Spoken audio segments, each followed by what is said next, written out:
This is video 10 of this whole recap of what I'm doing. This video is going to be a little bit longer because I want to recap the first 9 videos. So this is going to be a recap. I'm going to go over what was said, and I want to add things, kind of clarify a few things, etc. The interesting thing about all of this is that, well, all of telling this story, rather, I knew it was going to be lengthy. I did not realize it was going to be quite this lengthy. I haven't told the story in its entirety since any of it happens, and it's still happening. I don't really talk about it that much in my day-to-day life. I talk about my kids a lot, but as far as, I sing their praises and say my babies are beautiful, they're amazing, they're just the light of my life, and that's true. And that will always be true. But here we are at video 10, and we haven't even touched the custody case yet. We haven't even gotten into the legalities. There is so much more that has yet to be said. I can't believe that we're 10 videos in. So, now, none of these videos have been scripted, as you can probably tell. I don't feel like I need to script them because I know what happened. I lived it. I felt it. I know better than anybody else what happened to me and during this situation in my life. And I've been learning, I'm still learning a lot of what was done behind the scenes that was not in my best interest, and it was done out of malice. So that's, we're all just kind of getting through it. So I did make little notes this time. I went through the other videos and I made little notes, just so that I don't forget anything and try to stay on track. So I'm going to try to get through this as quickly as possible because I said before, I really don't, I hate that I'm taking up people's time. I mean, you should be with your own families and your own children. Like this, I don't like that. If anybody knows the value of time, it's me. And I don't ever want to steal anyone's time ever in my tea, just because my throat's a little nasty. But, so we're going to hop right into it. Video 1 was the introduction, where I introduced myself and talked a little bit about what happened very vaguely, very briefly. It was just kind of like getting my toes wet. And something that I think is important to me to remember is that before making video 1, it took me over 24 times to sit down in front of a camera and actually verbalize everything that happened. It's very emotional, and it's a lot to say out loud. Sometimes in life bad things happen, and they're so bad that it's hard to put them into words, because out of all the words, it's hard to find the words to explain the emotions along with the intents and how those two things kind of are in relation with each other. So I know that there are people who are like, she shouldn't be doing this. She doesn't, this should all be handled behind the scenes. Nobody should know. She shouldn't be saying bad things about her, the father of her children. And I agree with you. 100% agree with you. None of this should ever have to happen. I should not have to do this. And what nobody knows, except for the people I was dealing with, is that I have screenshots of me for weeks texting Joshua, when can we get together and talk about Mona? That was the only thing. That was one sentence. When can we get together and talk about Mona? When can we get together and talk about Mona? No answer. When can we get together and talk? No answer. When can we get together and talk about Mona? No answer. With no other words. That was it. No answer. Just completely ignored. There are legal reasons, there are flaws within our judicial system that make it so that this can happen, to where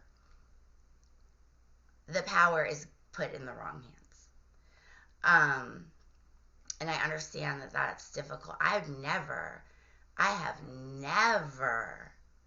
wanted to say anything bad about the father of either of my children publicly ever, because I don't think that's fair to those children, especially on the internet. These videos are going to be around forever. The internet doesn't die. The internet doesn't forget. Okay? And this is this should not have to happen. And I have done everything within my power financially, everything within my power physically to resolve this. When my custody case ended was in October, not of last year, of the year before last year, 2022. It is now 2024, February of 2024. I have not seen or heard their voices in almost 2 years. And at this point, enough is enough. I have protected people enough, and I hate that this has to happen. This is not how I deal with my problems. This is not how I deal with my traumas. There are so many things that nobody knows about me except maybe a handful of people.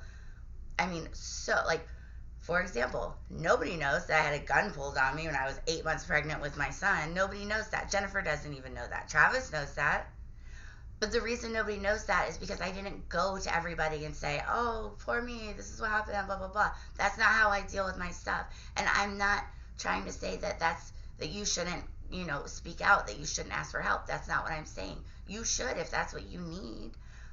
But that's not how I've dealt with my traumas my whole life. I deal with them, I take the lesson, and then I move on. That is in the past. Something that I tell every one of my clients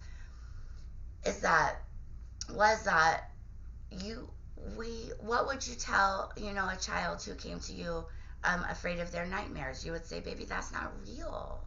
It doesn't exist. You don't have to be afraid of that. That's not real. Well, in my opinion, the past is the same. It's not real anymore. I like to leave my pain back there where it belongs. Move forward. How can we make things better? That's how can we make tomorrow a little better than today? That's it.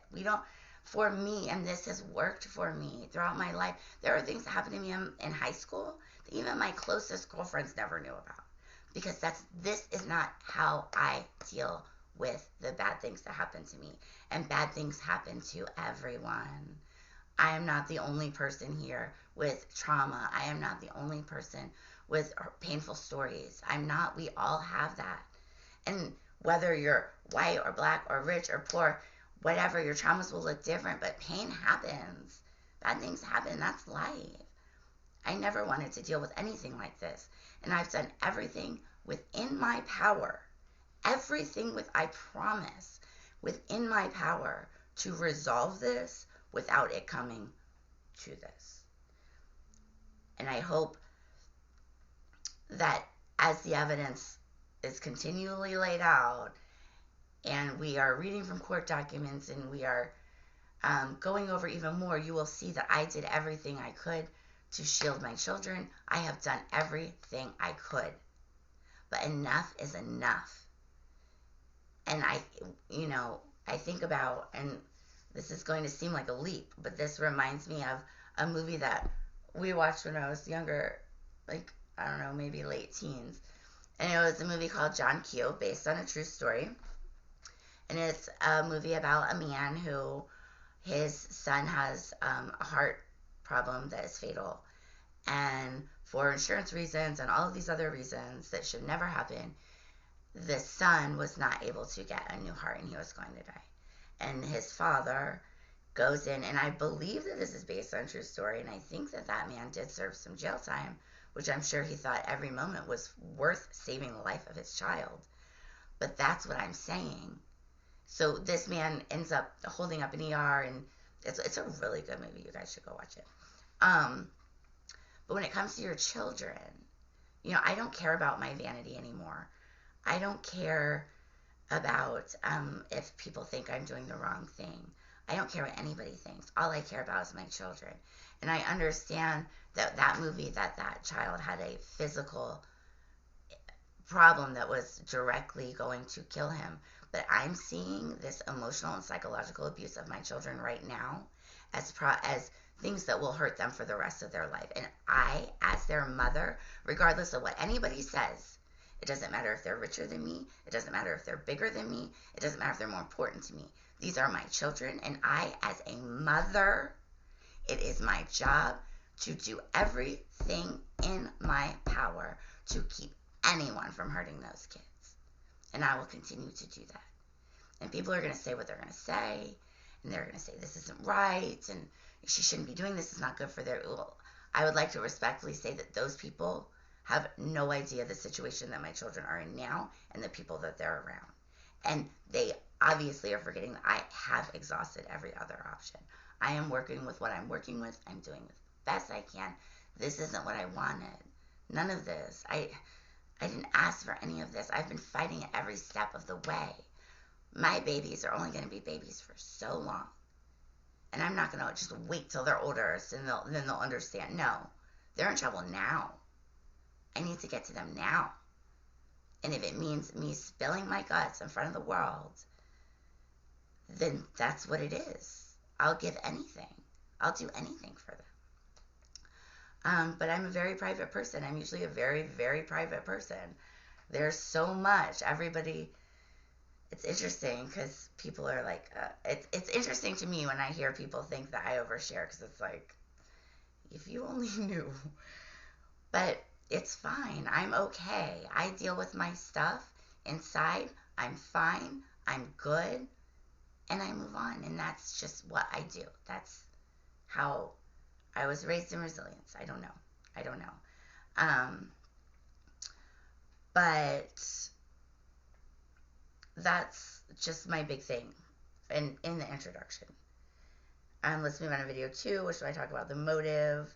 And that is when I talk about how Jennifer started having this crazy animosity towards me when I was forced to sell the house to get Josh out of our house so that I could get him away from my children, because the way he was treating me verbally and psychologically would have been detrimental to them. I believe that. I still believe that to this day. That house was all I had. It was the only asset that I had. It was the only thing I had to offer him, to have him just, please, just stop doing this in front of our children, please. And it worked, and he left, and then he didn't speak to any of us, hardly. I mean, Mona would spend time with Lisa sometimes. She didn't spend very many nights with him at all. He would go, there were times when he would go over a month and a half, 2 months without talking to her. And the reason I know that is because there was a time when she had a cell phone that I gave to her so she could get a hold of him whenever she needed to. Because it was already hard enough that her daddy just left. That was already hard enough. I always wanted her to have a direct line to him. Regardless of what was going on with me, it was not about me and him. Once you have a child, it is no longer about you. It is no longer about your spouse. I am sorry, sit down. It is about your child. And children need to be in communication with their parents. And there was a time when that cell phone, she lost it for a few months. We ended up finding it. It was like stuck in her mattress. But she lost it for a few months. And he wasn't contacting me to talk to her. So, and she was with me every day. I mean, she was going months without hearing from her daddy. Like, it's crazy. But, so with the house, so we're going back to video 2 with Jennifer's motive with the house. She was so angry that I had to sell that house that she just started tearing me down to everybody. And I never said anything. Once again, I never said anything. I haven't said anything about any of this to anybody, because that's not how I deal with my problems. And it sucks that I'm having to come out of my comfort zone of how I heal and how I cope with my trauma to combat these people who are hurting my children. This is terrible.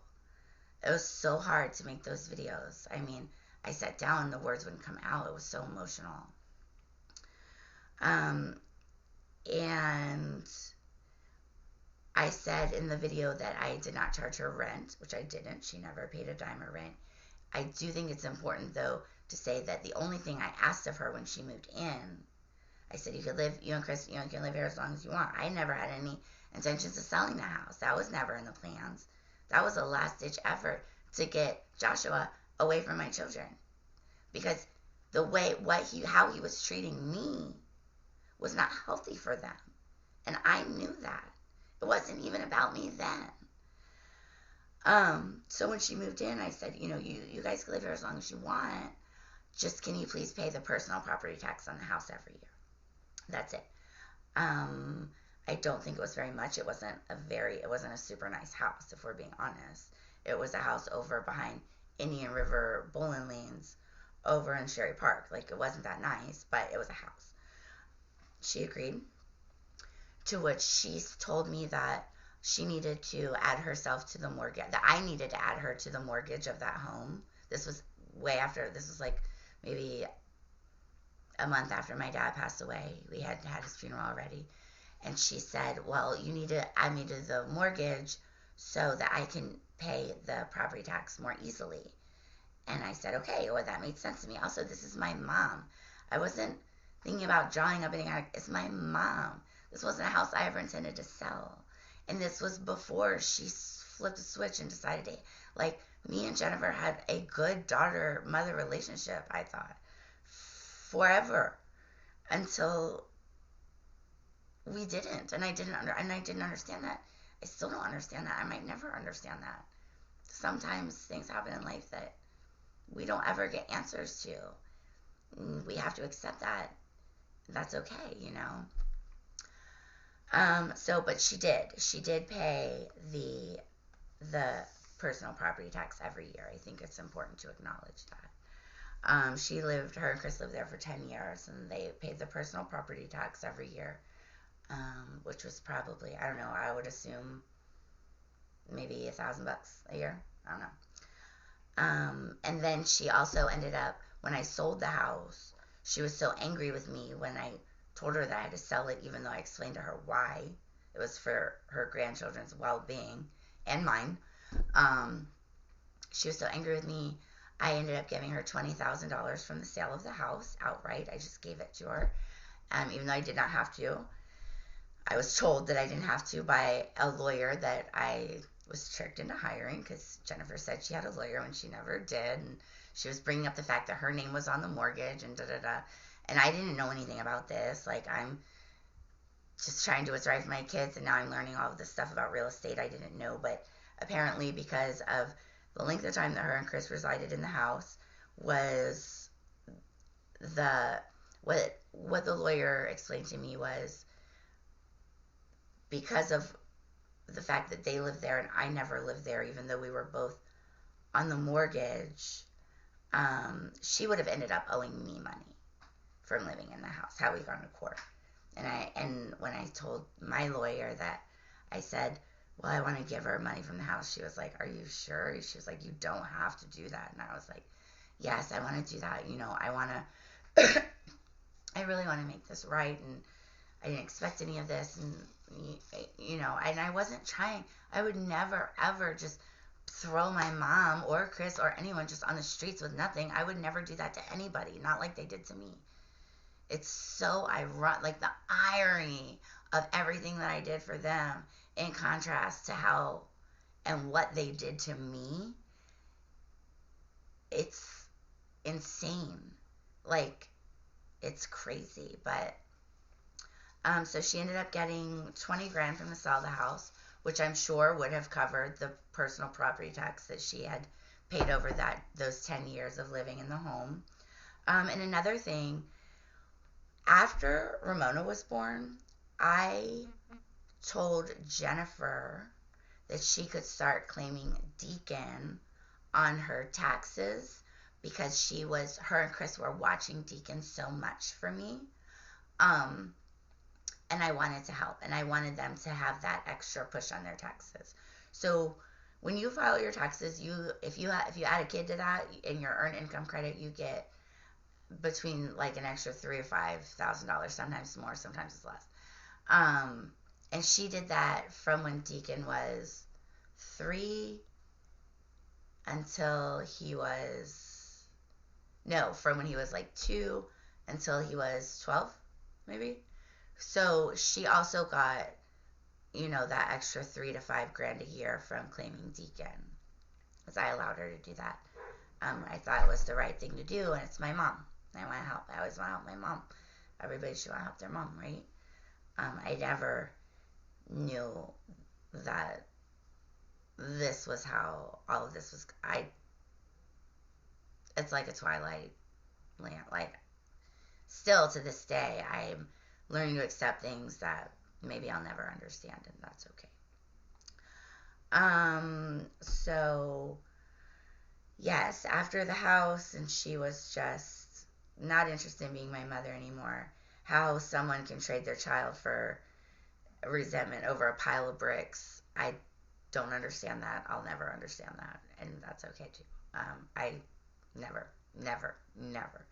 But I'm a different kind of mother than Jennifer is. So, so we'll go to video 3, and that was when Jennifer took the text messages, chopped them up, went to the magistrate, had me detained, and tried to have me institutionalized by claiming that I was a harm to myself, when I was certainly not a harm to myself or anybody else.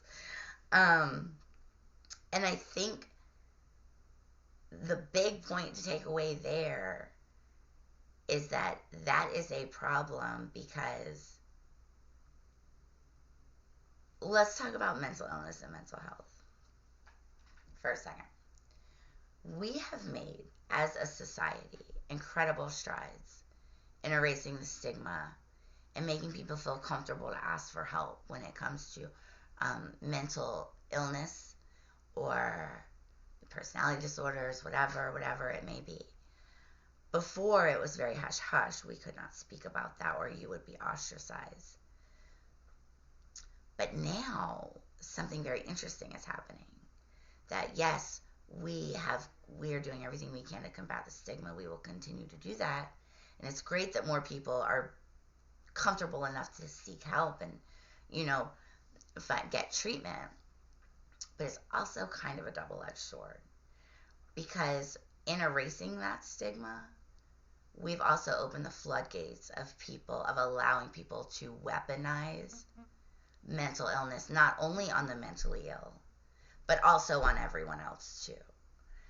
When you speak the truth, or someone wants to control you, all they have to do is say crazy, crazy, crazy, crazy, and all of a sudden you lose all your rights. And that's a problem, It seems like in every solution you're going to find more problems for lots of different things. Almost every problem that you have, there will be a solution, but there's going to be a little and it's time to adjust. I don't know. It's just such a bigger conversation. It's such a bigger conversation to have. On one hand, it's great that there are these resources. On the other hand, as soon as somebody starts weaponizing mental illness again, you're going to erase all of the stigma that we have fought to lose. I mean, you're going to erase that lack, because people are going to be afraid again. Because if people see people who aren't even mentally ill being punished through mental illness, then the people who are mentally ill are never going to come and say, hey, this is a medical thing, I need help. It's a problem. That is the big takeaway that I really want people to understand through video 3, when I talk about how I was taken to the hospital and evaluated, and thank goodness sent home, because those doctors didn't play that ruse. But I was very fortunate, because sometimes people are detained when they've done nothing wrong, and they don't have such honorable doctors. They have doctors who are doctoring for money reasons, not for people reasons, and that's a whole nother. I mean, there's so much we can talk about. Also, video 3, I want to point out how I talked about, there's my daughter seeing me in handcuffs, and I mentioned it as grooming, because it was. When people hear about child grooming, they automatically think sex stuff. Well, that's not everything that grooming means.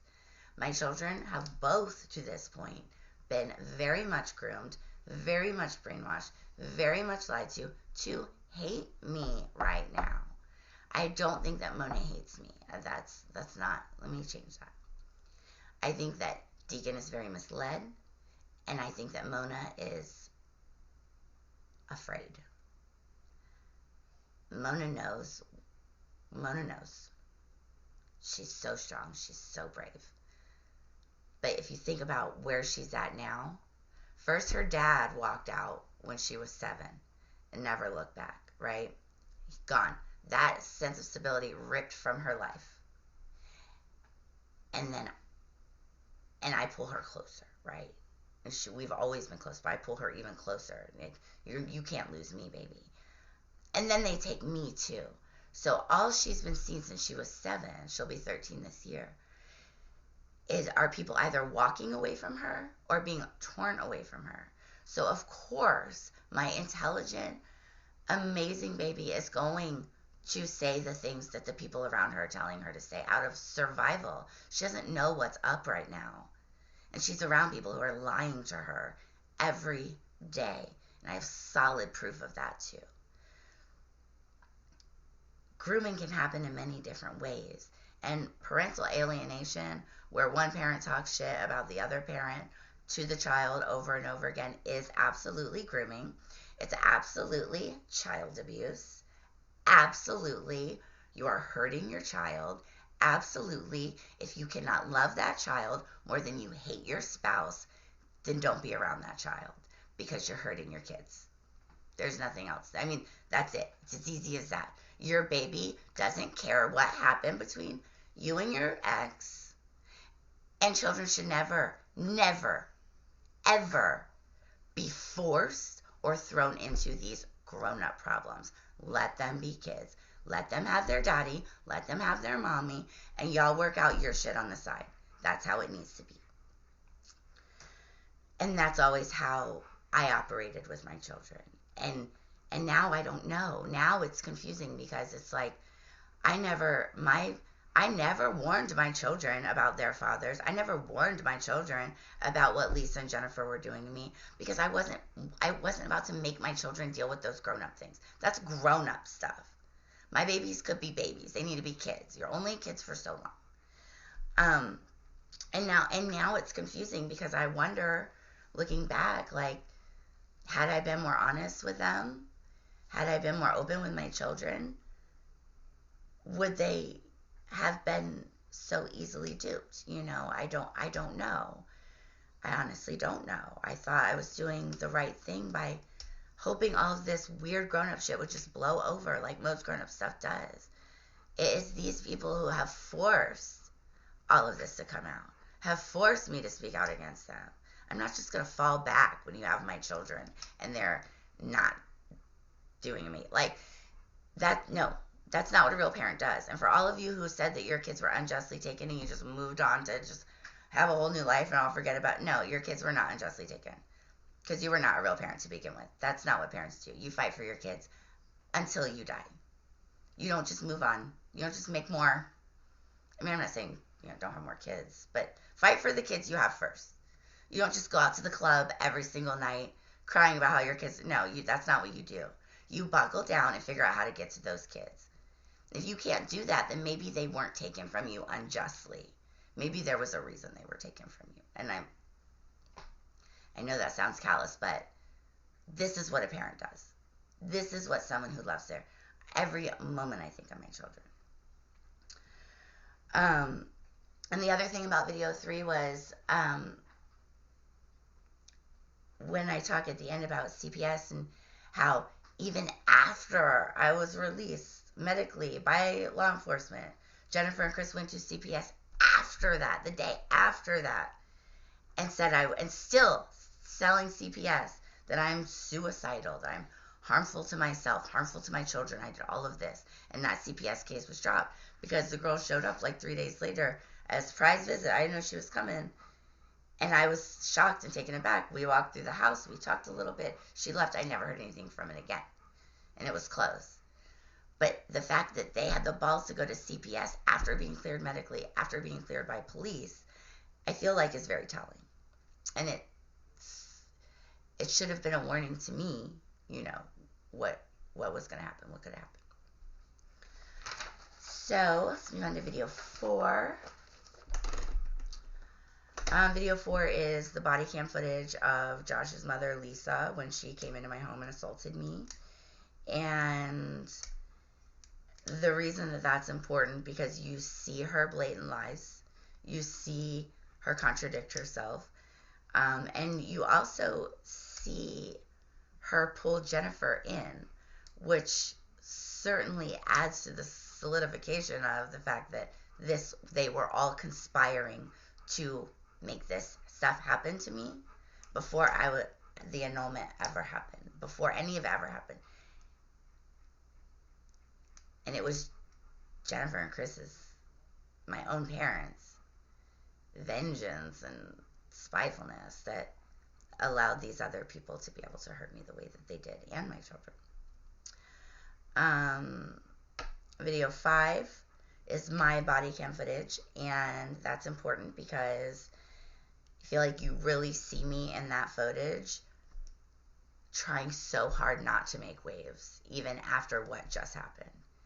You see me not going in on Lisa.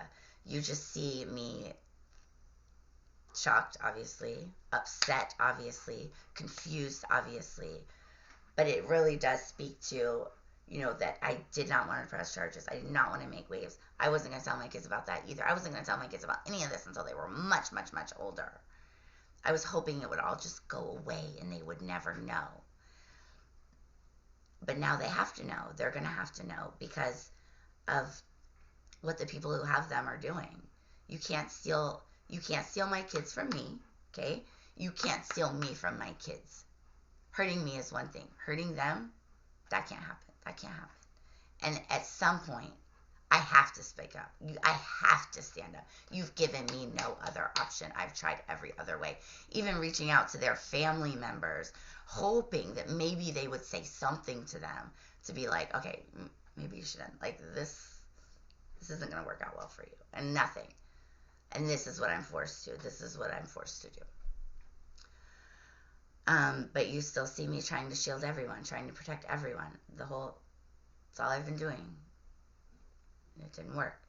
And video 6 was about gratitude, where I thank the judge in my CPS case because, once again, she did not know. She would have not had any way of knowing. She did not do anything wrong. She was always very respectful of me, and I did feel like she is doing that job for the right reasons. I do feel like she was there, and I did feel like she really did genuinely care about the well-being of my children. And as a mother, I appreciate that. Like, especially right now, that means everything to me. My children are everything. Anyone looking out for them means everything to me, especially since I can't be with them right now. And I thank the Virginia Beach Police Department, some of our finest, who when I was living in my truck, had the, experiences with, just because you live outside, you live at the police work, it pretty much overlaps. But everybody was always so nice and so respectful. And even when there were false police reports from Chris and, the whole world was being stacked against me, no police officer was ever rude to me. They were always kind. They always felt like for me, it almost felt like the police officers got it more than the people in the courtrooms got it. Like, on the streets, they understood. I don't know. But I'm very grateful, and I feel like they're doing a really good job, and they're making our city safer, and I'm just, my heart is overwhelming for that, too. And I think I talk about my gratitude towards Beach Psych, because there are people who are framed and falsely accused and set up for having issues that they just aren't dealing with, and they aren't so lucky, and they are withheld, detained, medicated against their will, Luckily here in Virginia Beach, that is not what happened to me. The police, law enforcement, when they came, when Jennifer was saying that I was harmed, they came and they took me to the hospital, and I was able to talk to the doctors at Beachside for quite some time, and I just really appreciate their due diligence and that I was given, that liberty to not be put into somewhere where I didn't belong. And I'm just really grateful for that. There's gratitude in everything. I mean, you should be grateful for your blessings, always. You should also be grateful for your challenges. And I'll always stand by that because everything changes us. And we can maneuver that if we want it to change for the better or change for the worse at our own will. And that's one of the beauties of being human. One of the not so beauties about being human is that not everybody chooses that direction. So, video 7, we talk about the annulment, and something that I want to make very clear that I did not make clear in that video is that I came into that marriage with property, with an annuity. I had a healthy body then. I got sick while we were married, during that 10 years. I did not come into that marriage with nothing and left with nothing. I came into that marriage steady and stable with quite a few things. He came into that marriage with nothing. And then they all left me on the streets to die after they had bled me dry of all of those resources. And it was Josh, Chris, all of them, Jennifer. Like, it was a group effort. So not only did he drain me of everything that my father left to me, he cheated on me multiple times, multiple different people.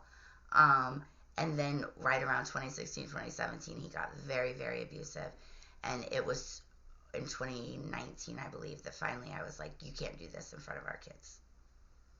No. We have to show them what healthy relationships look like. And as much as I love you, and I did still love him when I asked him to leave. I did. I loved him right up until maybe even after I moved. Maybe even after. I mean, I didn't lose love for my husband. That wasn't what happened.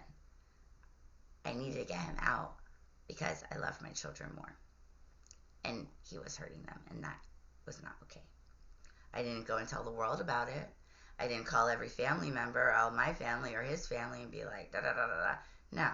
I handled it, and we were going to move forward. And that was it,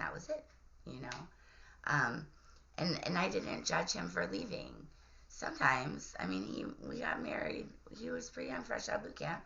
And sometimes in life, you just change your mind, and that's okay. I wasn't mad about that at all. It's really what's transpired since the annulment and how he handled everything afterwards that I have a big problem with. Marriage is hard. People make mistakes. He made mistakes. I've made plenty of mistakes in my life. I'm just like everybody else, We all do. I was never angry that he fell out of love with me. I was okay with that. It's fine. You can't make someone love you. I still loved him. That was okay too. I was never nasty. I'm not a nasty person. I'm never going to try to make things harder, especially when my children are involved. Of course, I'm going to take the high road when it comes to my kids.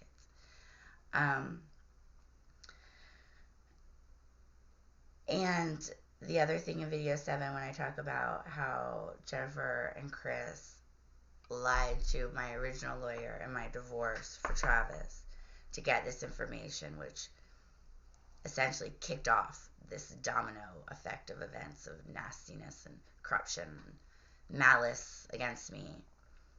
I feel like that's a good thing to remember because it's so hard to think that even now, and it's always going to be hard to think my mother, the person who made all this happen. It's real. It's pretty real. Still, and it always will be. It's my mom, which brings us to video 8, where I talk about my forgiveness with Jennifer. Now I have forgiven her. I have. It's still hurtful to me. It always will be a little hurtful to me. That's a big deal, you know. The next video 9, we talk about attachment theory. I bring up Britney Spears, and you're going to hear her a lot throughout the next 20 videos as well, probably, because when all that stuff with her was ending and her like conservatorship and whatever, that was like right when all of this stuff started happening to me, and I was paying attention. I've been paying attention to quite a few cases that have come out to be not what we all thought they were. And I think there's obvious reasons why those cases interest me, because that's what I'm living right now. What is coming out now isn't anything that what anyone thought it was. But when I think about her, you know, she's so beautiful and she's so powerful and rich and everything. And you see all of these professional photos we all have since the early 2000s, whenever she became popular. There's only one picture of her I've ever seen where I've felt a little jealousy in my heart, I guess. And I'm not a very jealous person. I don't feel jealousy very often. And it was a recent picture, and it was of her reunite with her mom, and she's like cuddled up with her mom like this. And I'll put that in the comments. It's actually really cute. And I thought, oh, like, good for her. Like, her mom did some similar things. Her mom didn't have quite a bit of hand as mine did, but I would love that. I would love to have a mother. Nobody ever says, I don't want a mom. Nobody ever says that. I've never said that. It has taken me years. And that's another thing. People are like, oh, I don't want anybody to be like, well, if Jamie can forgive her mom so easily, then I should be able to forgive whoever so easily. Because it wasn't easy. It's been years in the making of acceptance and realizing that sometimes things happen that we just don't understand. It has been years. It has been countless nights crying myself to sleep alone, here, there, whatever, just wanting my mom.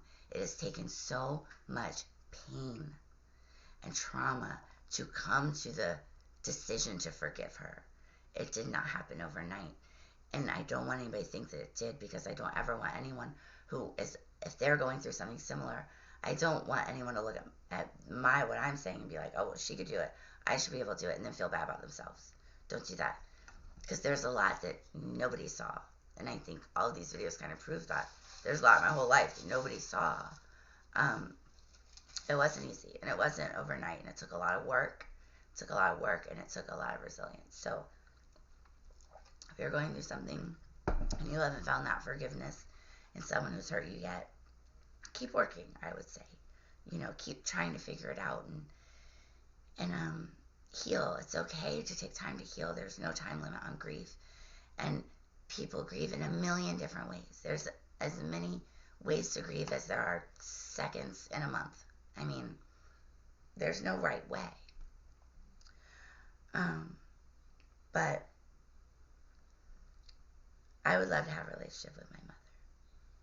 For me, internally, it just seems like very, very out of reach because of what she has already done. And for me, before, my relationship with my mom was so pure, growing up all the way up into my 20s.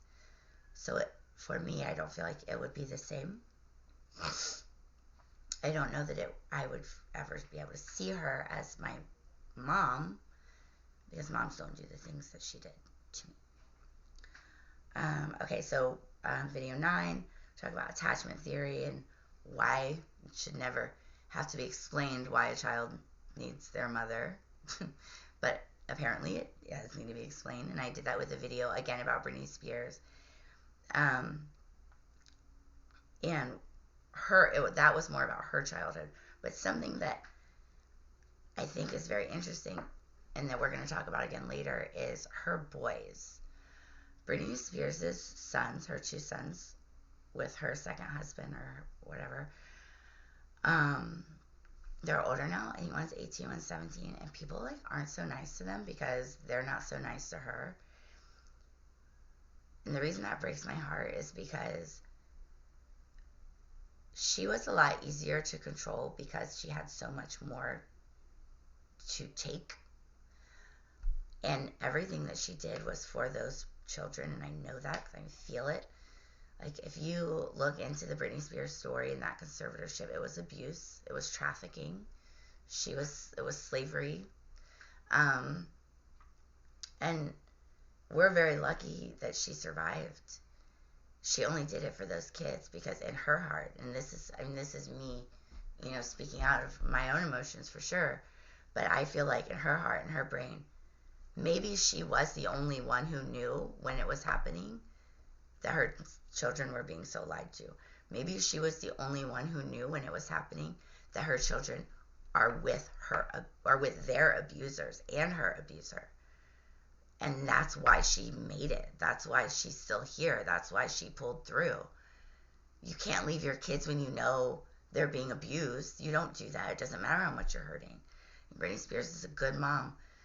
And to this day, she won't come out and say bad things about the people who have groomed her children to hate her. Once again, we hear that grooming word. Her two sons are so mean to her now and so dismissive because they've been working with faulty intel ever since they were little, which goes back to attachment theory. The things that you learn as a child, you will take the rest of your life, and it takes a lot of work, and it takes a lot of understanding, a lot of self-reflection to change those things. And her boys have not had that because they've only been around people lying to them about her. They've been fed nothing but lies for years, 13 years. Of course, they're not going to understand. They don't have the information. And right now, they're probably working with such a confirmation bias that even with the information, they're going to go back to their childhood instincts like we all do to trust the people who were caring for them in that instant. And it's going to be so, like, my heart breaks for Britney. My heart breaks. What they've done to her, what they've done to those kids, even though they're not really kids anymore. Like, it's not okay. It's not acceptable. It's abuse. It is psychological, emotional child abuse. You are hurting your children. And I don't understand. I don't understand. So, we talked about Chapter 3, Video 9. That was great. And to summarize it all, I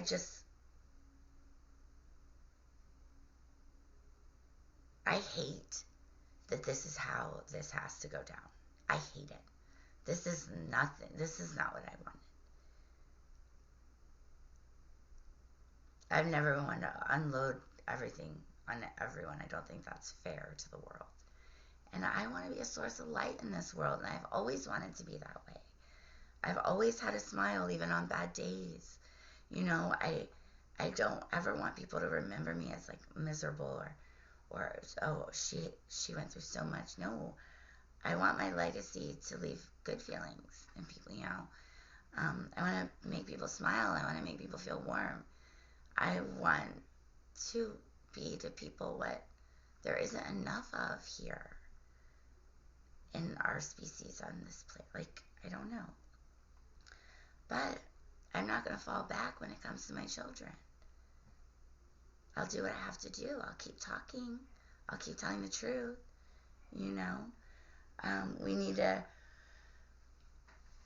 We're going to talk later about, I'm currently in the middle of working with a few people to create some propositions for new legislature about emotional and psychological child abuse and why it's so detrimental to your children. And this is the only way I can do it. This is the only way I can do it right now. I don't have any money. I'm nobody special. I'm just a normal person. And they've taken every other option from me. And they have done that. The people who made this happen are the people who have perpetuated it enough to where we're at today. So the next, I don't know how many videos, it's going to be a lot because we have a lot to talk about. We haven't even gotten into the custody case yet. We haven't even gotten into my time living in the truck yet, really.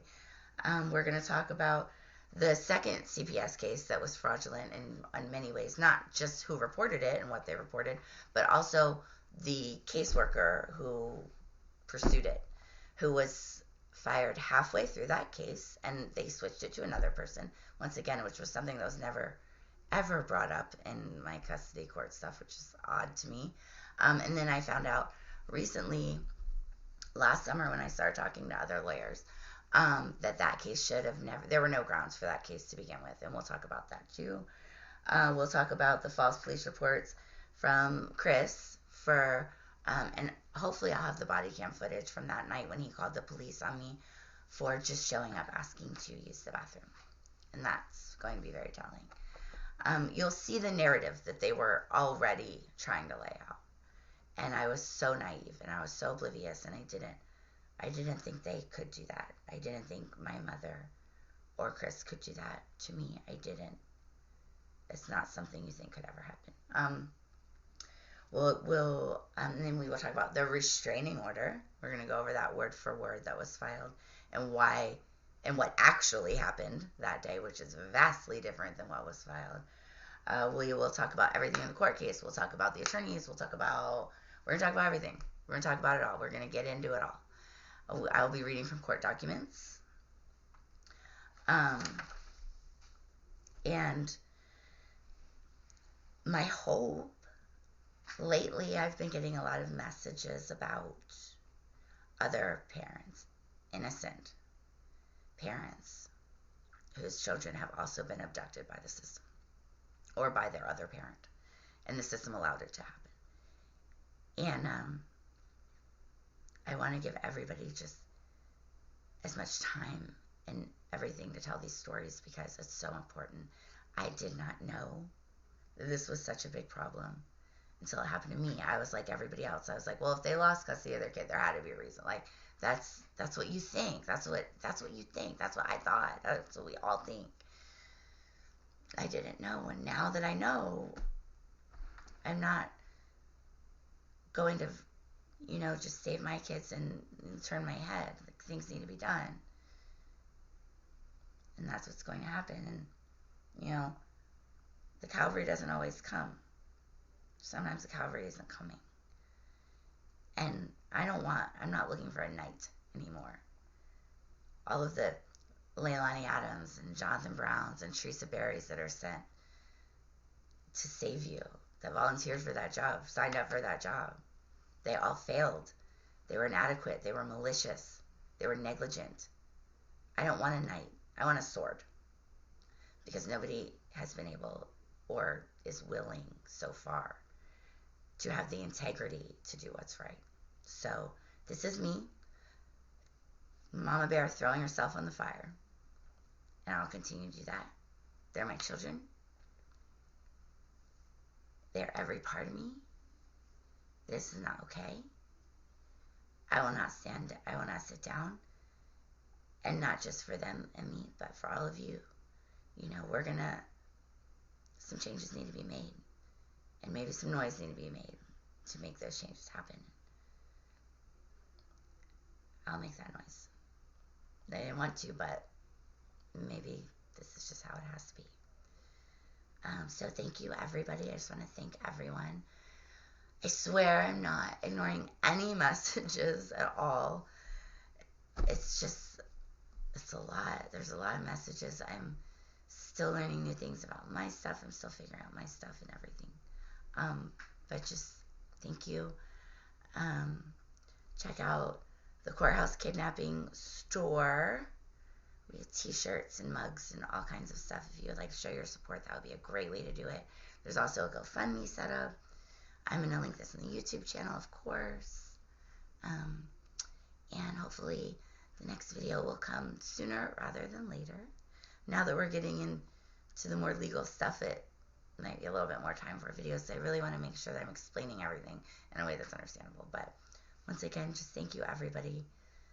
I hate this, but I'll do what I have to do. I'll keep going. And I just appreciate everyone's eyes. Like, I appreciate everyone's moments, everyone's prayers, everything. And we're gonna figure it out. And we're gonna get through it. But this was the recap. Video 11, we will be talking. I don't even know. I don't know what's next. I don't know what's going to be next. I'll figure out in the next couple days. And there's just so much. But thank you all. I appreciate you.